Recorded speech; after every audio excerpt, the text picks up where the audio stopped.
What is going on, golf fans? And welcome back to another episode of Fairways and Dreams. I'm your host, Jeff Hartman. On this Tuesday podcast, every single Tuesday, it's just me talking about the latest and greatest news in the game of golf, or really whatever I particularly want to talk about. To give an example, last week on Fairways and Dreams, we talked about how your short game should be the way that you can improve your scores. Next time you head out on the links, you can go back and check that out. Nothing is dated, especially in the first half of the show. Today, we're going to be tying, and I like to do this from time to time. You tie in a story that is really prominent with the game of golf right now and the latest news in golf, and you can tie it in with just talking about the game. And if you took the title of this podcast, Can AI Fix Your Golf Swing? I've been wanting to do this podcast for a while now. For those of you that listen to the podcast, maybe you just found it for whatever reason. I've used AI, which stands for artificial intelligence, in this realm, but that's not why people are talking about it. People are talking about it because Bryson DeChambeau, prior to Live Golf in Korea, talked about how he was really struggling and he turned to AI to help him. And we're talking about a professional golfer here. But I want to preface all of this with some basics. Okay. So when we talk about AI, there's several tools, most notably ChatGPT and Google Gemini. There's others out there as well that have been able to stake claim to being able to assist golfers improve their swing. Now, Bryson's comments about using artificial intelligence should shock no one based on the fact that he is sponsored by Google.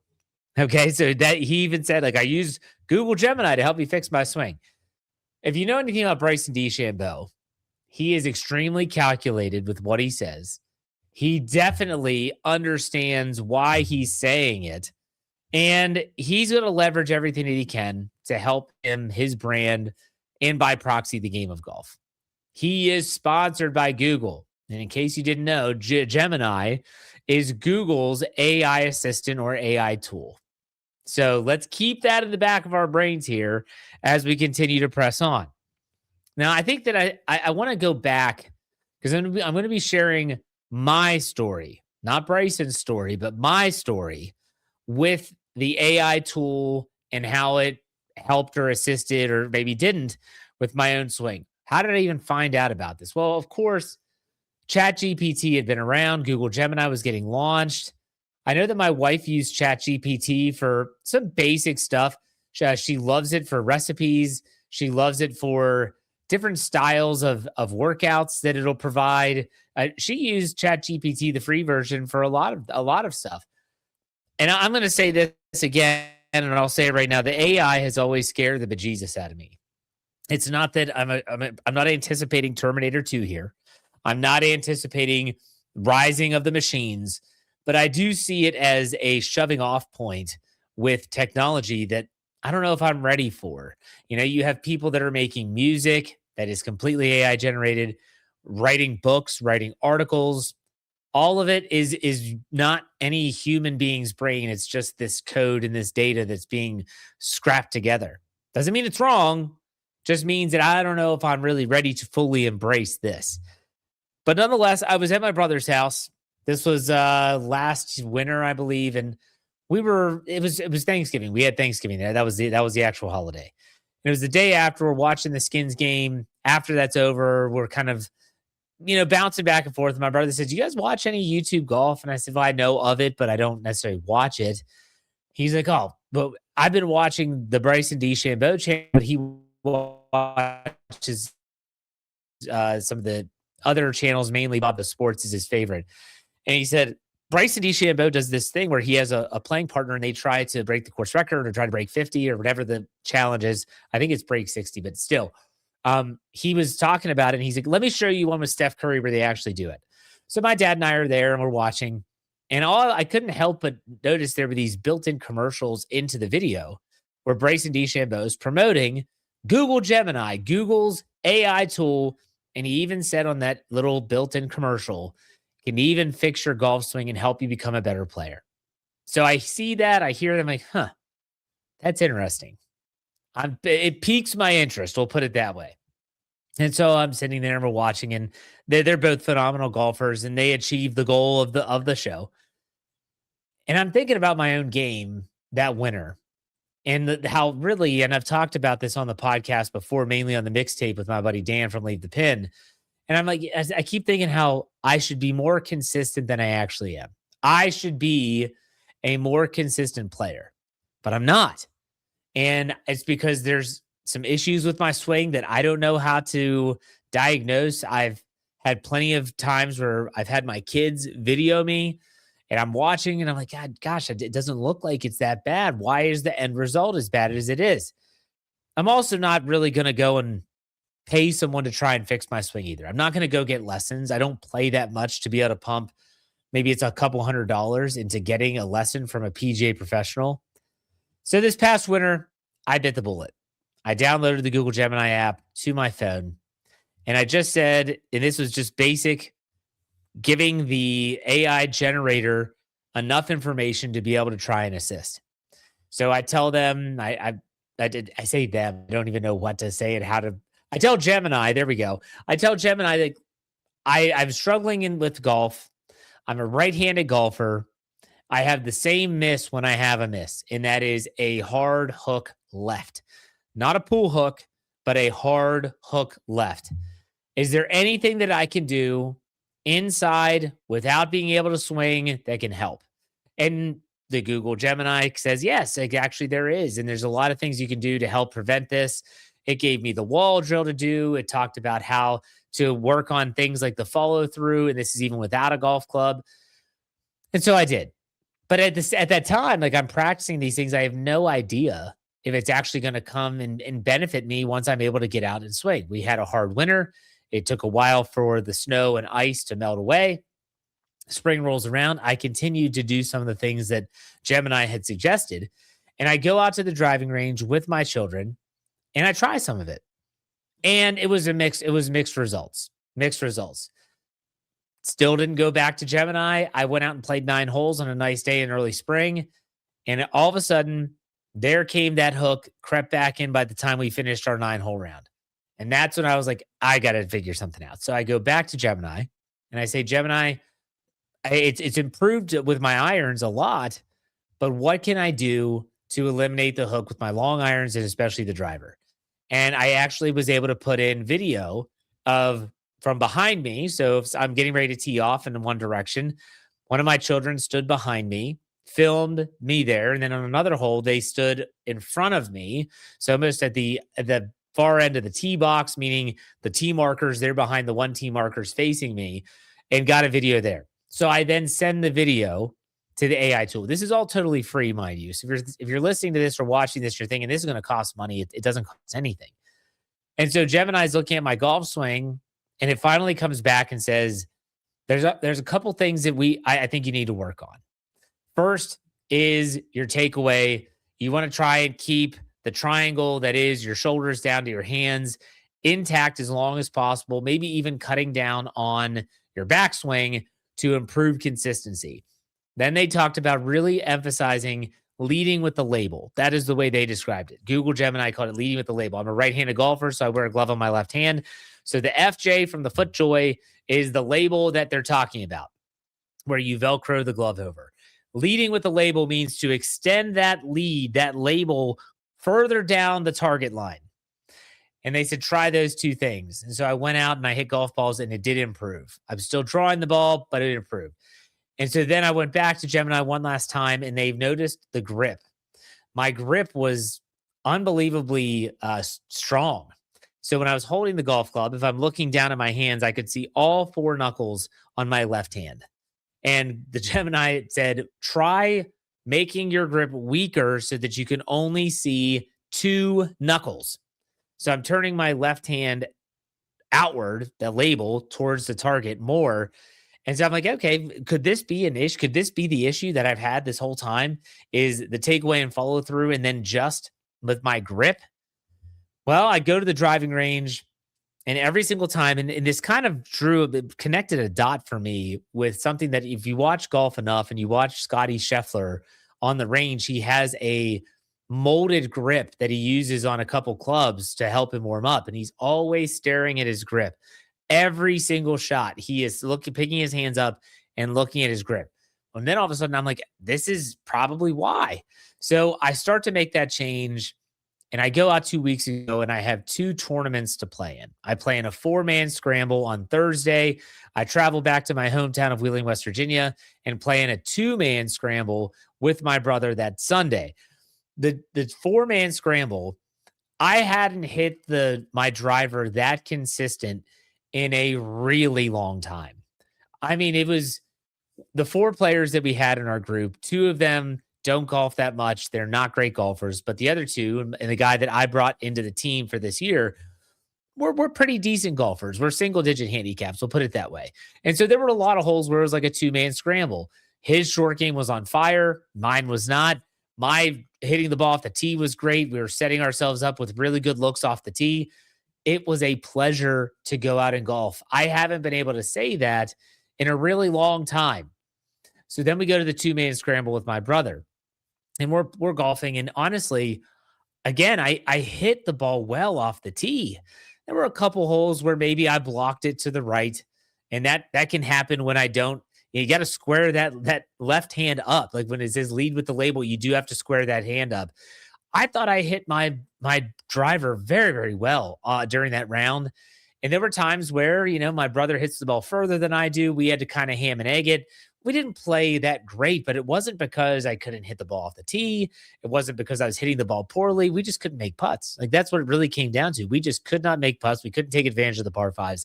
That was our issue. But I was very pleased with the way that I'm striking the golf ball. Fast forward to last week, my kids, 3 of them are out with my wife. I have the oldest 2. I said, let's go to the driving range. I'm going to go hit some golf balls. So instead of hitting off the turf tees, we went up to the grass tees. And I continue to just find a very consistent swing pattern that I'm developing that really minimizes the miss. Maybe I pull it a little bit, but we're talking about a 10-yard miss to the left. Maybe I block it or it fades a little bit. That's a 10-yard miss to the right. Now, granted, trust me, the game of golf is a game of inches. A 10-yard miss left or 12-yard miss right could be danger, but at the same time, it's better than a 25-yard miss or a 20-yard miss the other way. We're minimizing the damage. And I hate to say it, but it comes back to the AI tool that helped me figure all this stuff out. And so you might say, like, okay, Jeff, like, okay, I'm in. And I know my buddy Dan talked about this on the golf mixtape last time we had one, how he used Google Gemini the way I did, because I had said in one of our shows that I've used it before and it helped him. And Bryson DeChambeau says that he uses it, whether it's not. I know a lot of people on social media have said that they've used these tools. So if you're like, okay, what do I have to do? First, you have to get the app. I would suggest Gemini because Gemini for the free version will allow the videos to be sent back and forth. Some people were scared about the privacy stuff. If you use Google anyways, if you have a Gmail account, if you have a YouTube account, Google has your information, just so you know. So if you think there's anything that's called privacy in today's day and age, it's very, very rare or almost impossible. Nonetheless, if you get Gemini for free, all you have to do is you go into the app and it'll basically say, do you have a question? Like, what do you want? I'm looking to fix my golf swing. They're going to ask a bunch of questions to try and garner information. You need to tell them things like, I'm right-handed, I'm left-handed. Do you have a common miss? If you say I spray the ball both ways, it's going to be really difficult for this AI tool to try and be able to fix your swing, but also have video. Take video, have someone. I don't care if you just set up your phone on your bag. If you go to the range and video yourself from multiple angles. At this day and age, I don't think anyone gives a crap if they see someone videoing someone else. It seems pretty commonplace to me, as long as it doesn't slow things up, which if you're at the driving range, who cares? Get someone to just take some video of you. Send that in there using all the angles. And it's going to allow that tool to really break down what's going on and how could it potentially fix it. I know it sounds weird, but nonetheless, it hasn't just helped me. It's helped others. Now, I'm hoping to get out and golf a lot more as spring turns into summer.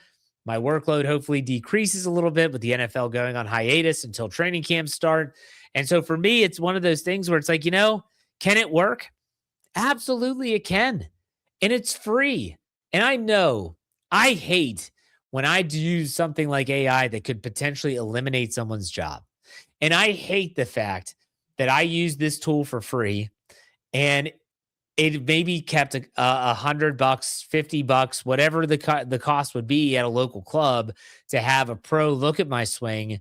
I hate that it took that money out of their pocket. But you know what? I wasn't going to pay that anyways.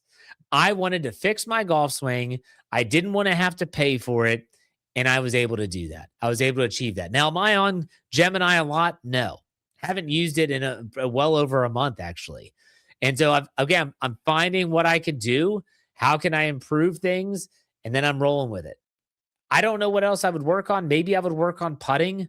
But if I've found, based off of the prompts that it gave me, a way to improve my game and it does improve my game, let's just run with it. Let's see how we do. Sometimes you just need a little shove. Sometimes you just need a little try this. And unfortunately, I wasn't able to do it for myself. And so this did help. So can AI fix your golf swing? The answer is yes, it can. It can fix your golf swing.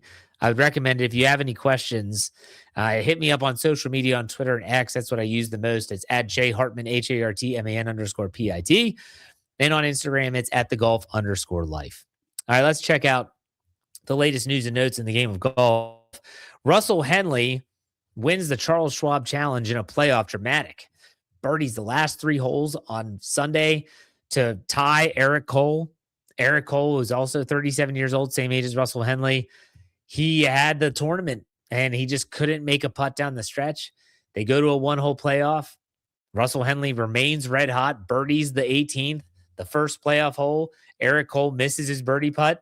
Game over. Game over. You know, you feel bad for Eric Cole. Eric Cole's never won on the PGA Tour. He's had several runner-up finishes. He lost in a playoff to Chris Kirk a couple years ago. It's one of those situations where, unfortunately, there's the haves and the have-nots in this game. And so Eric Cole is the runner-up, although I'm not going to feel too bad for him. He won over $1 million being the runner-up in this tournament. But Russell Henley, congratulations to him. It's his 6th PGA Tour victory of his career. And he now goes over $50 million in career earnings. So good for him. And Russell Henley, he wins. Now, did we win? You'll have to check out the press podcast tomorrow. I'm going to tell you we did have a good week. The Charles Schwab Challenge. We'll recap that. We'll also give our picks for the Memorial Tournament at Muirfield. That's Jack's tournament coming up this weekend. We'll be on the lookout for that.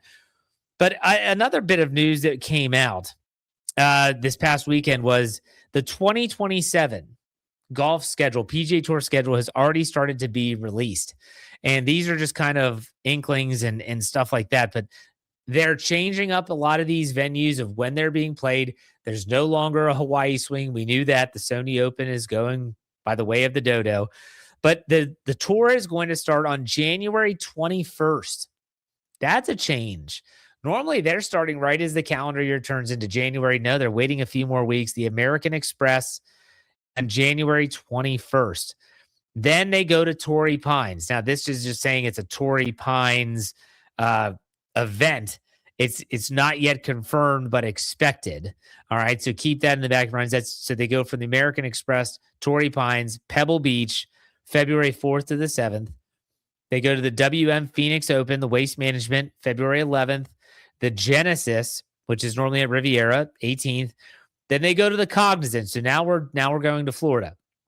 The Cadillac Championship, which was a signature event this past year. That was the one that Cameron Young won down at Doral, Big Blue. That's going to be right after the Cognizant. Then you go to the Players, TPC Sawgrass. Arnold Palmer Invitational is right after, so they do that signature event after a big tournament. Then they go to the Texas Swing, Texas Children's, the Valero, then the Masters, RBC Heritage, that remains the same. Zurich Classic remains the same. Byron Nelson CJ Cup, the Valspar, that was a tournament that used to be prior to the Masters, but it's getting bumped back. The Truist Championship, the Myrtle Beach Classic will obviously run along. That Truist is typically a signature event. So the Myrtle Beach Classic will run parallel with that for those that don't qualify.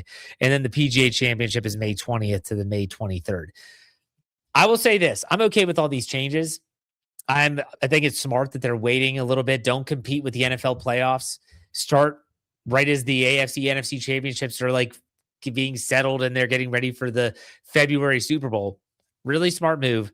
The only thing I wish, and I don't know if that'll ever happen anytime soon, is I really wish that they would actually bump the PGA Championship back and change it up. They used to have There used to be, I believe, the Masters, US Open, Open Championship, PGA Championship. I wish they'd put more air in between these events too. I don't think we need one every month. Let's spread these things out a little bit. But nonetheless, that's the latest news on the 2027 golf schedule. We'll have more news coming out with that as we continue to progress through this current 2026 schedule. And the last thing that I'll mention, it was really disappointing to see that Sports Illustrated, that once revered publication, is cutting all of its golf coverage, their entire golf staff. It sucks. That's all you can say. As someone that's kind of in that realm, that's kind of a part of not the golf coverage, but sports coverage and journalism of some kind, it sucks when an entity says, we don't value what you're doing anymore, and so we're just going to get rid of you. And I guess fortunately for a lot of these very talented writers, they're going to have places to land. They're going to be able to go to some of these entities that started out as fan-driven models and have grown into something much larger. I don't know if that's the future of the game. Coverage of the game is what's important, because the game of golf continues to be popular.